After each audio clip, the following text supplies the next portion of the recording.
In other news, President Trump today reiterating his calls for allies to help protect global oil shipments through the Strait of Hormuz, saying that protecting the waterway is supposed to be a team effort. የአሜሪካው ፕሬዝዳንት ዶናልድ ትራምፕ የኢራን ወታደራዊ አቅም ሙሉ በሙሉ ደቋል ሲሉ በተደጋጋሚ ቢናገሩም ከዚህ የድል አዋጅ ጀርባ ግን የከፉ ስንጥቃቶች እየታዩ ነው። ፕሬዝዳንቱ በአንድ በኩል አሸንፈናል ቢሉም በሌላ በኩል ግን ዓለም አቀፍ አጋሮቻቸው የጦር መርከቦቻቸውን እንዲልኩላቸው መጠየቃቸውና ማስፈራራታቸው የጦርነቱ ፍጻሜ ገና ሩቅ መሆኑን አመላካች ሆኗል።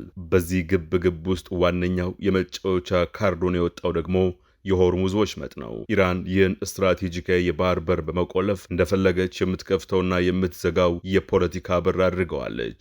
ቴሄራን የዓለምን የነዳጅ ቧንቧ በእጇ በመጨበጥ የሚላኩላትን የዲፕሎማሲ ጥሪዎች ወደ ራሷ ጥቅም እየቀየረችው ትገኛለች። አንዳንዶች በደጅ ተንበርክከው እንዲደራደሩ ስታደርግ፣ ሌሎችን ደግሞ በመከልከል የዓለምን ኢኮኖሚ የግርግር ማዕከል አድርገዋለች። ዛሬ መጋቢት 7 ቀን 2018 ዓ.ም ጦርነቱ ወደ ሶስተኛው ሳምንት በተሸጋገረበት ዕለት ላይ ሆነን ስንመለከተው ጦርነቱ በድሮንና በሚሳኤል ብቻ ሳይሆን በድርድር ጠረጴዛና በባህር ዳርቻዎችም ላይ እየተካሄደ ነው። የትራምፕ ፈጣን ድል ትንበያ በኢራን የጥበብ ድርድርና በዓለም አቀፉ ማህበረሰብ የጥንቃቄ ዝምታ ውስጥ ተዘፍቆ ይገኛል። የዛሬው ጥንቅር በዋሽንግተን የድል አዋጅ፣ በቴህራን ስትራቴጂካዊ ቁጥጥርና በዓለም አቀፉ የኢኮኖሚ ቀውስ መካከል ያለውን ፍጥጫ በጥልቀት ይፈትሻል። አብረን እንቆይ።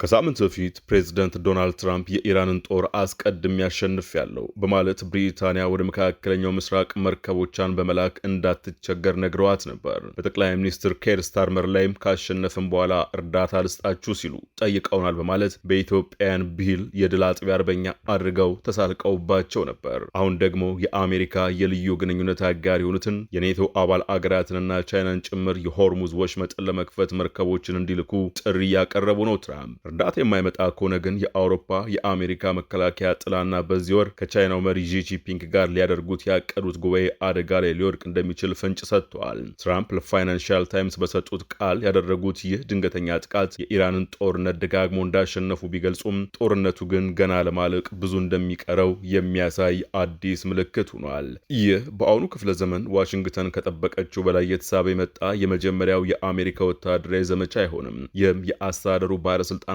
ግጭቱ በቅርቡ ሊያበቃ እንደሚችል ህዝቡንና ዓለም አቀፍ ገበያዎችን ለማሳመን አዲስ ሙከራ የሚያደርጉበትን ምክንያት ሊያስረዳ ይችላል። በተባበሩት መንግስታት ድርጅት የአሜሪካ አምባሳደር ማይክ ዋልትስ እሁድ ዕለት በሲኤንኤን ስቴት ኦፍ ዘ ዩኒየን ፕሮግራም ላይ የአሜሪካ ጦር በዘመናዊ የአሜሪካ ወታደራዊ ታሪክ ታይቶ የማይታወቅ ከፍተኛ ድል ተቀዳጅቷል በማለት ቢያወድሱም ኃይሎቹ መቼ ወደ ሀገራቸው እንደሚመለሱ ግን ከመናገር ተቆጥበዋል። የኤነርጂ ሚኒስትሩ ክሪስ ራይት ግን የበለጠ ተስፋ ያላቸው ይመስላሉ።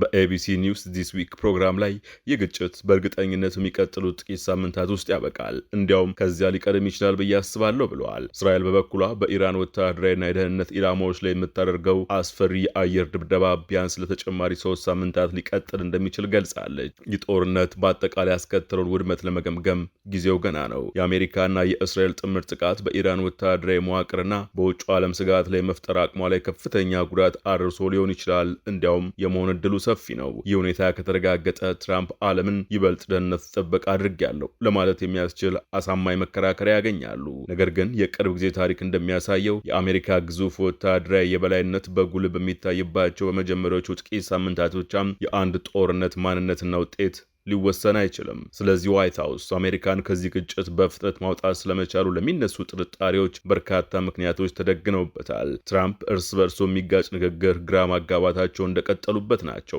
ጦርነቱ ቀድሞውንም እንዳሸነፉ በጽኑ ይናገራሉ።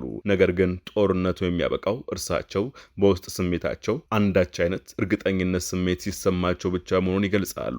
ድል ቀድሞውኑ ከተገኘ እስካሁን በግዳጅ ላይ ያሉ 13 አሜሪካውያን መሞታቸው እየታወቀ የአሜሪካ ወታደሮች አሁንም ለምን ለአደጋ እንደሚጋለጡ መጠየቅ ግን ተገቢ ነው። በተጨማሪም አስተዳደሩ በታሪካዊ ድቅድቅ ጨለማ ስር እየሰራ ይገኛል። ይህ ጦርነት ገና እንደ ኢራቅና አፍጋኒስታን ማለቂያ የሌላቸው ጦርነቶች ጋር በቀጥታ የሚነጻጸር ባይሆንም በሁለቱም ሁኔታዎች ግን መጀመሪያ ላይ የተገኙት የአሜሪካ ድሎች ለመጀመሪያው ጥቃት ፖለቲካዊ ተጽዕኖና ስለ ባዕድ አገራት ባላቸው ደካማ ግንዛቤ ምክንያት እንዲቀለበሱ ሆኗል። በኢራንም ውስጥ ሊፈጠር ስለሚችለው አደገኛ የህዝቡን ስጋት የሚያረጋግጡ በቂ ምልክቶች አሉ። በተመሳሳይ ጊዜ ትራምፕ መፍትሄ ካልተገኘላቸው በስተቀር አሸንፊያለሁ የሚለውን የተለመደ ንግግራቸውን ዋጋ የሚያሳጡ ነገር ግን ለማስተካከል ከሳምንታት በላይ ሊወስዱ የሚችሉ ፈታኝ ሁኔታዎች ተደግነውባቸዋል። እነርሱም ኢራን የሆርሙዝን ወሽመጥ በውጤታማነት ዘግታለች። ይህም ዓለም አቀፍ የኢነርጂ ቀውስና ከፍተኛ የነዳጅ ዋጋ ጭማሪ ያስከትሏል። ይህ ደግሞ በትራምፕ የሀገር ውስጥ ተሰሚነት ላይ ስጋት አጥልቷል። የኢራንን ሚሳኤል፣ የባህር ላይ ድሮኖችና የፈንጂ ስራዎችን ጠራርጎ ማጥፋት ረዥም ጊዜ ሊወስድ ይችላል። በተጨማሪም የአሜሪካን ወታደራዊ እንቅስቃሴ ወደማይፈለግ አደገኛ አቅጣጫ በመቀየር የምድር ጦር ማዝመትን ሊጠይቅ ይችላል። ትራምፕ አሁን የውጭ ሀገራት የባህር ኃይሎችን ጠባብና ስትራቴጂካዊ መተላለፊያ ለመክፈት እንዲረዷቸው እየጠየቁ ናቸው። እስካሁን ላቀረቡት ጥያቄ ግን ሀገራቱ ግልጽ የሆነ ምላሽ አልሰጡም። ትራምፕ ለፋይናንሻል ታይምስ እንደተናገሩት ምንም እንኳን የአሜሪካ ሸማቾች በአጠቃላይ የነዳጅ ዋጋ ጭማሪ ክፉኛ ቢመቱም አውሮፓና ቻይና ከአሜሪካ ይልቅ በባህረ ሰላጤው ነዳጅ ላይ ጥገኛ ናቸው። የእሳቸው ንግግር በውጭ ሀገራት ዘንድ በኢራን ላይ ጦርነት በመክፈት የፈጠሩትን ምስቅልቅል ሌሎች እንዳያስተካክሉላቸው እንደቀረበ ጥሪ ተደርጎ ሊወሰድ ይችላል። ፕሬዝደንቱ ለመከላከያቸው በአሜሪካ ላይ በሚደገፉት የአውሮፓ አጋሮቻቸው ደካማ ጎን ላይ አነጣጥረዋል። ምላሽ ካልተገኘ ወይም ምላሹ አሉታዊ ከሆነ ለኔቶ የወደፊት ጣፋንታ በጣም መጥፎ ይሆናል ብዬ አስባለሁ ሲሉም ዝተዋል። የኢራን ፕሬዝደንት ባለፈው ዓመት የኒውክሌር ፕሮግራሙን አጥፍቻለሁ ቢሉም ኢራን የኒውክሌር መሳሪያ አይኖራትም የሚለውን ቃል ኪዳን ለመጣስ የሚያስችል በከፍተኛ ሁኔታ የበለጸገ ዩራኒየም ክምችት አሁንም እንዳላት ይነገራል። አሜሪካ ሬዲዮ አክቲቭ ቁሳቁሶችን ለማውጣት የሰለጠኑ የልዩ ኃይል ክፍሎች ያሏት ቢሆንም በኢራን የኒውክሌር ፋብሪካዎች ላይ እንዲህ አይነት ተልእኮውን ማከናወን በመቶዎች የሚቆጠሩ ወታደሮችን ሊጠይቃት ይችላል። ይህም በጠላት ግዛት ውስጥ ከኢራን ጦር ጋር አደገኛ የምድር ላይ ውጊያ እንዲቀሰቀስ ሊያደርግ ይችላል። የኢራን መንግስት ያለውን ተሰሚነት ለመስበር አንዱ መንገድ የአሜሪካ ጦር የገዢው አካል የገቢ ምንጭ የሆነውንና የነዳጅ ኤክስፖርት ማዕከል የሆነውን የካርግ ደሴትን መቆጣጠር ነው። ደሴቷ በሳምንቱ መጨረሻ በአሜሪካ የአየር ድብደባ ኢላማ ሆናለች። የሀገሪቷን ዋነኛ የኢኮኖሚ ሞተር ማስወገድ በገዢው አካል ውስጥ ያለውን ስሌት ሊለውጠው ይችላል። ዋልትስ ለሲኤንኤን ጃክ ታፐር ሲናገሩም ትራምፕ የኢራንን የኤነርጂ መሰረተ ልማት ማፈራረስ ከፈለጉም ያንን አማራጭ እንደሚጠቀሙበት በእርግጠኝነት አስባለሁ ብለዋል። ነገር ግን በካርግ ደሴት ላይ የሚደረግ የባህር ላይ ጥቃት ከፍተኛ የአሜሪካ ወታደሮችን ሕይወት ሊቀጥፍ ይችላል።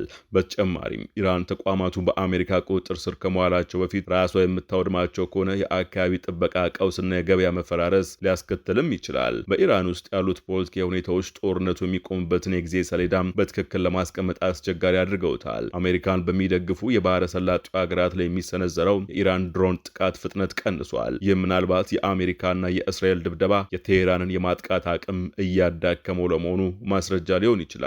ሆኖም ግን እሁድ ዕለት በባግዳድ አየር ማረፊያና በእስራኤል ላይ ሚሳኤሎች ዘንበዋል። ለግጭቱ ዲፕሎማሲያዊ መውጫ መንገድም እስካሁን ምንም ምልክት አልታየም። የሚታይ ስምምነትም የለም። ትራምፕ ያለምንም ቅድመ ሁኔታ እጅ ስጡ በማለት ያቀረቡት ጥያቄ ሰሚ ጆሮ አላገኘም። ሞጅታባ ኻሜኒ አዲሱ ጠቅላይ መሪ ተደርገው መሰየማቸው ደግሞ ገዢው አካል ለዋሽንግተን የሚያደርገውን የአስርተ ዓመታት ተቃውሞ ለመቀጠል ማቀዱን አመላካች ነው። በተጨማሪም የገዢው አካል ቁጥጥር እየላላ ስለመሆኑ ምንም አይነት ይፋዊ ምልክት የለም። ትራምፕ ጦርነቱን የጀመሩት ለኢራን ሕዝብ ጭቆናን ለመጣል የአንድ ዕድሜ አጋጣሚ እየሰጧችሁ ነው በማለት ቢሆንም በቅርቡ በሺዎች የሚቆጠሩ ተቃዋሚዎች ባለስልጣናት በተገደሉባት ኢራን እስካሁን ምንም አይነት ህዝባዊ አመፅ አልተነሳም። የመንግስት መገልበጥ ለኢራን መንግስት ተቃዋሚዎች ትልቅ ድል የሚሆን ሲሆን ለትራምፕም እውነተኛ የታሪክ አሻራ ሊሆን የሚችል ስኬት ይሆንላቸዋል። ይሁን እንጂ በርካታ የኢራን ጉዳይ ተንታኞች የማዕከላዊ ስልጣን መፈራረስ ወደ ጎሳ ወይም የእርስ በርስ ግጭት ወደ ኢራን መንግስት መበታተል ሊያመራ ይችላል የሚል ስጋት አላቸው። እንዲህ አይነት ውጤት የአሜሪካ ጦር በዚያ ቀጠና ውስጥ ለሚቀጥሉት ዓመታት እንዲዘፈቅ ሊያደርገው ይችላል፣ ወይም አጋሮቹ ለከፍተኛ የደህንነት ችግር አጋልጦ ሊተዋቸው ይችላል። አሜሪካና እስራኤል በኢራን ላይ የከፈቱት ጦርነት በይፋ ሊያበቃ ይችላል። ነገር ግን ጦርነቱ ያስከተለው ዓለም አቀፍ ቀውስ ይባስ ሊቀጣጠል ይችላል። በሀገር ውስጥ ጦርነቱ በጥቂት ሳምንታት ውስጥ ያበቃል በሚለው ትንበያ ላይ ከትራምፕ ታማኝ ደጋፊዎች ውጪ ጥርጣሬ ሊኖር ይችላል። ጦርነቱ ሲፈነዳ በወጡ በርካታ የህዝብ አስተያየት መስጫዎች መሰረት በፕሬዝዳንቱ የጦርነት አመራር ላይ ያለው እምነት ቀድሞውንም ቢሆን ዝቅተኛ ነበር።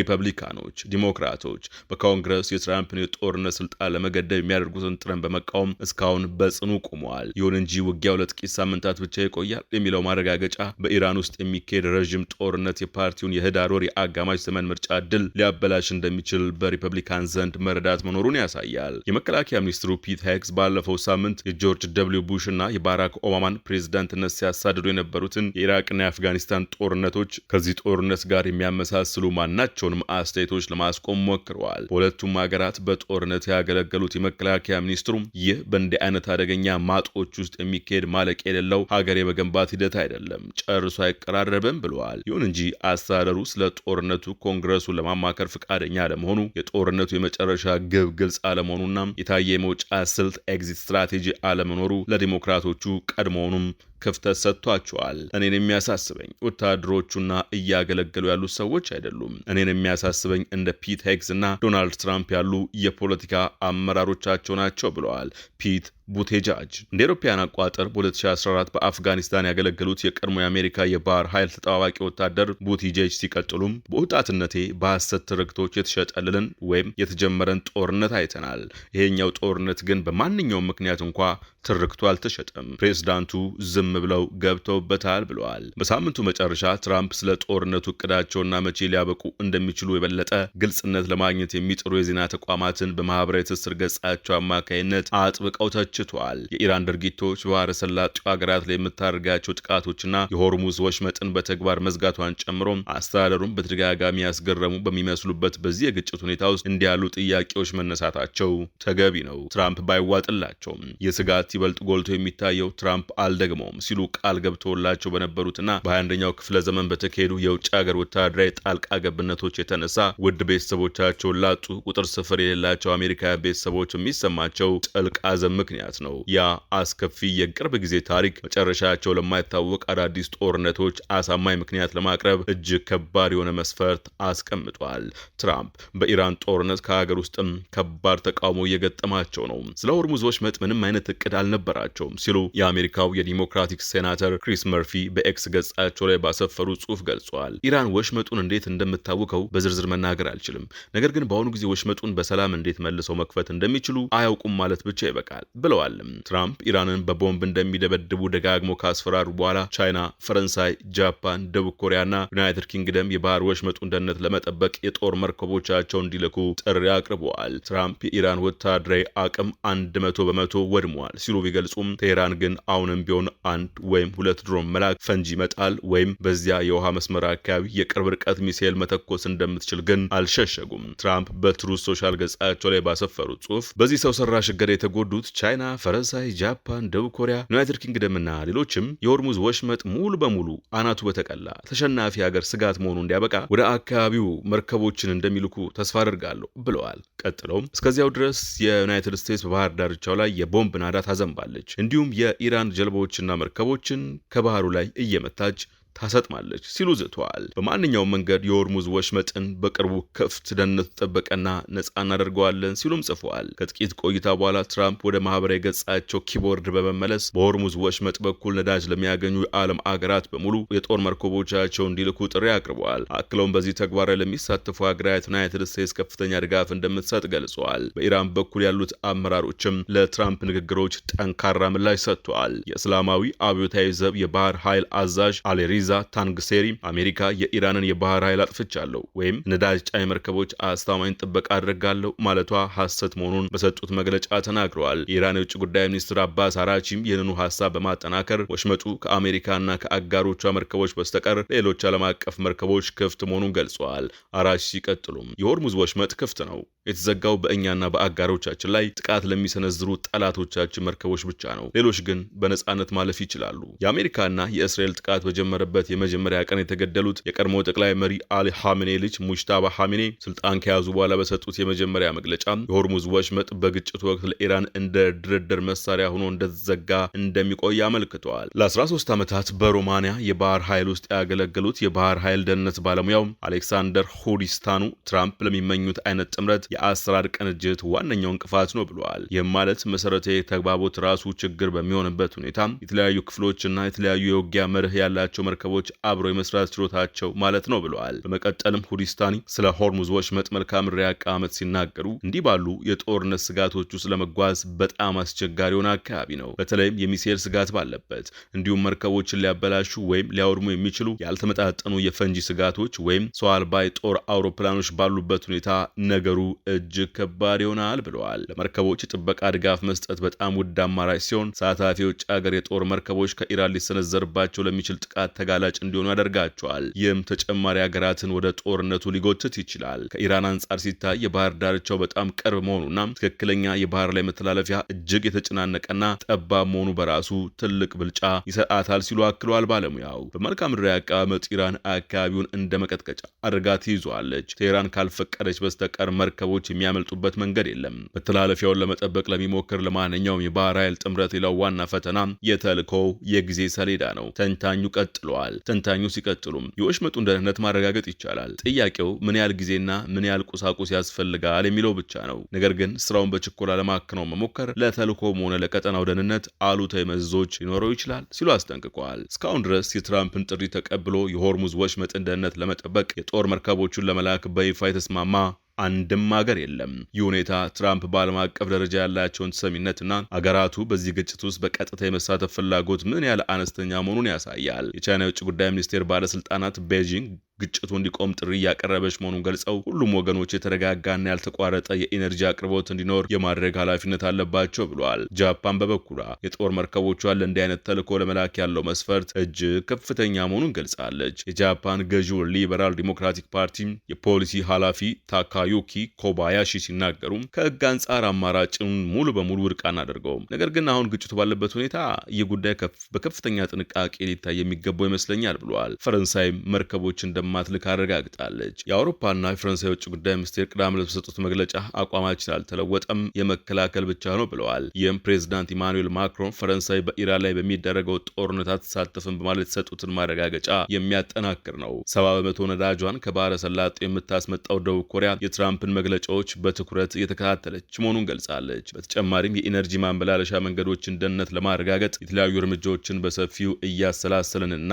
እያጠናን እንገኛለን ብላለች። አንዳንድ ሀገራት የነዳጅ ጭነቶቻቸው በሰላም እንዲያልፉ ከኢራን ጋር ድርድር እያደረጉ ነው። ፈሳሽ የፔትሮሊየም ጋዝ የጫኑ 2 የህንድ ሰንደቅ ዓላማ ያነገቡ መርከቦች በሆርሙዝ ወሽመጥ በኩል አልፈዋል። ኒው ዴልሂ 80% የሚሆኗን የጋዝ ፍላጎቷን ለማሟላት በዚህ መተላለፊያ ላይ ጥገኛ ናት። በኢራን ላይ እየተካሄደ ያለው ጦርነት ለ333 ሚሊዮን የህንድ አባወራዎች የሚሆን የምግብ ማብሰያ ጋዝ እጥረት አስከትሏል። ኒው ዴልሂ ከኢራን ጋር የቆየ ግንኙነት ቢኖራትም የጠቅላይ ሚኒስትር ናሬንድራ ሞዲ መንግስት የአልሃሚኔን ጉድያ አልኮነንም። ይሁን እንጂ በሚሊዮኖች የሚቆጠሩ የህንድ ዜጎች በሚሰሩባቸውና በየዓመቱ $51 ቢሊዮን የውጭ ምንዛሬ ወደ ሀገር ቤት በሚልኩባቸው የባህረ ሰላጤው ሀገራት ላይ ኢራን የሰነዘረችውን የአጸፋ ጥቃት ኮንነዋል። በህንድ የኢራን አምባሳደር መሐመድ ፋታሊ ቴህራን ከእገዳ ውጪ ለአንዳንድ የህንድ መርከቦች በሆርሙዝ ወሽመጥ በኩል እንዲያልፉ አልፎ አልፎ ልዩ ፍቃድ መስጠቷን አረጋግጠዋል። ሆኖም የመርከቦቹን ብዛት አልተናገሩም። አንካራ በቀጥታ ከቴህራን ጋር ከተደራደረች በኋላ ባለፈው ሳምንት በተመሳሳይ ሁኔታ ለአንድ የቱርክ መርከብ ፍቃድ ተሰጥቷል። ሌሎች 14 የቱርክ መርከቦችም ማለፊያ ፍቃድ በመጠባበቅ ላይ ናቸው። ፈረንሳይና ጣሊያንም መርከቦቻቸው በወሽመጡ በኩል እንዲያልፉ የሚያስችል ስምምነት ለማድረግ ከኢራን ባለስልጣናት ጋር ድርድር መጀመራቸው ተዘግበዋል። ይሁንና እስካሁን ምንም አይነት ይፋ ማረጋገጫ አልተሰጠም። የባህር ላይ ደህንነት ባለሙያው ሁሪስታኒ ሲናገሩ ግን ኢራን በባህር ላይ የሚደረገውን የአቅርቦት መስመር እያወከችው ነው። ይህም የቀጠናውን የባህር ላይ ደህንነትና አጠቃላይ ስነ ምህዳሩን ኢኮሲስተም እየጎዳው ይገኛል። የዓለም የነዳጅና የጋዝ ዋጋ እየጨመረ በመምጣቱም መላውን ዓለም ወደ ድርድር ጠረጴዛ እየሳበው ነው ሲሉ አክለዋል። በመጨረሻም በሆርሙዝ ወሽመጥ ላይ የተጋረጠው ደመና ከወታደራዊ ግብግብነት አልፎ የዓለም አቀፉን ፖለቲካዊ ሚዛን የሚፈትን ሆኗል። ፕሬዚዳንት ትራምፕ በጦርነቱ ፍጥነትና ጥንካሬ ላይ ያላቸው ጽኑ እምነት ከኢራን ስትራቴጂካዊ ትዕግስትና ከወሽመጡ መልክዓ ምድራዊ አባጣ ጎርባጣ ጋር ፊት ለፊት ተጋጭቷል። ዓለም አቀፉ ማህበረሰብ በአሜሪካ የጥበቃ ጥሪና በኢራን ቀጥተኛ የድርድር ግብዣ መካከል ቆሞ ጥቅሙንና ደህንነቱን ለማስከበር በስጋት ሲባዝን ይስተዋላል። ጦርነቱ በይፋ ሊያበቃ የሚችልበት ከፊል አዝማሚያ ቢታይም በወሽመጡ ላይ የነገሰው ውጥረት ግን የሚፈጥረው ጠባሳ በቀላሉ የሚሻር አይደለም። የኢራን መንግስት የነዳጅ መስመሩን እንደ ድርድር መሳሪያ መጠቀሙ ወደፊትም ለሚነሱ አለመግባባቶች አደገኛ አርአያ ሊሆን ይችላል። በሌላ በኩል ደግሞ የአሜሪካ አጋሮች በጦርነት ውስጥ በቀጥታ ለመሳተፍ ያሳዩት ዳተኝነት የዋሽንግተንን ዓለም አቀፍ መሪነት አዲስ ጥያቄ ውስጥ ጥሎታል። የዛሬው ጥንቅር በዚሁ ተጠናቀቀ። ጤና ይስጥልን።